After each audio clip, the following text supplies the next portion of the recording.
างทางสวรรค์ปั่นแต่งโนละนางเมื่อบัดนี้ย้อนความหักดอกความแพงมาบอกบุญพวกพี่น้องพากันสร้างใส่กระเป๋าขึ้นมือบานสิสมเย็นเด้อยายเด้อโอ้ยน้อยโอ้ยลันนา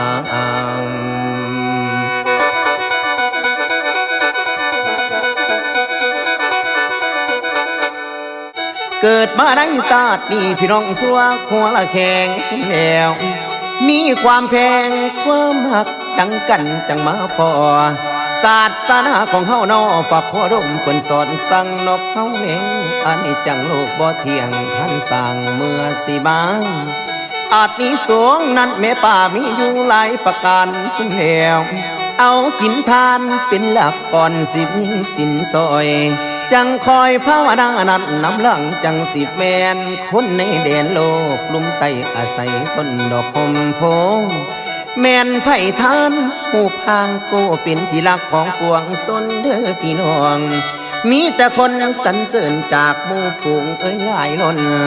ข้อที่สองคือผลได้ในการทานประเสริฐยิ่งทรัพย์บุรุษผู้สงบย่อมคบหาแต่หมู่เจ้าผลท่านสร้างจังแมนหลายข้อที่สามนั้นน้องอายซื้อกระชอนน้อดังไก่พึ่งแล้วกิตติศัพท์อันสวยงามผู้เพิ่นทานขจรทั่วสีบอมีวันมัวม่วงนั่นไก่ห่างทำของคาลือหัดสีบอมีมือว่างคนท่านนั้นบ่ห่างเหิน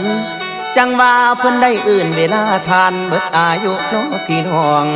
หรือว่าคนของเฮาตายย่อมสู่เมืองสวรรค์ฟ้าสุขติทางหน้าขันไผทานสะอาดเอี่ยมผลของทานสิยอดเยี่ยมอบายนั้นสิบ่เห็นวัดบ้านแกงเพิ่นจังนินในสร้างแต่ดอกความดีให้เฮามีสิ่งทำอยู่ประจำใจเจ้าจังได้เอามาลำลองให้แฟนๆได้สว่างด้วยแต่น้อยย่นย่างไปทำทานแต่เบื้องต้นใจนั้นสว่างใสรวยกลางคนนั่นก็ได้ตั้งใจใส่ดอกที่สองใส่ห้องโอ้ยในจิตจังคอยมีเงินล้านใจบ่ดีคือบ้านไปทำทานบ่โอ้เอาท่านที่แหลกนั้นลงเขาบ่สนใจน้ำหมู่เพื่อนเลยบ่ได้ไม่ดังไม้รวยกลางคนนั่นน้องอายก็ใครแน่บ่ลืมลงยังดำลงสิ่งทำจังสีดีกลางตนเป็นพ่อพ้นบุญสร้างจิตใจสะอาดเอี่ยมในตอนกลางยอดเยี่ยมก็เลยได้ไม่ดังไม้รวยปัดชิมไว้น้องอายเท่าแก่ชะนาการย้อนกินทานบ่สดใสแล้วเฮ็ดไปนำสาวบ้านเฮ็ดไปนานเลยหวนพ่อส่วงที่สามยามใจเที่ยงก็เลยรวยบาดเขาแห้งสิเว้ากะบ่มีจำเอาเด้อน้องพี่ตั้งใจใส่ให้มันคักน้อพี่น้องนักแต่เฮาลงมือหน่วยใจให้ใส่แจงจังสิสมมาโดเมงพากันรวยแต่น้อยหนุ่มสุมผู้สาวสำน้อยเฮาสิพอตั้งแต่เยาว์ท่านเขาไม่นั้นละเจ้าหรือเขาไม่ออกห่วงงาม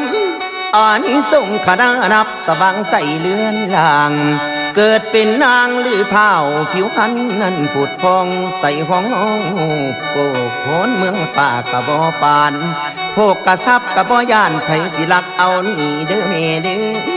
เป็นคนมีบรรดาศักดิ์ผู้ใดกะกลัวยานสิอยู่ใส่ในบ้านหรือในเมืองที่ต่างของกินสู่หม่องอาหารเท่าจังแม่นหลายโอ้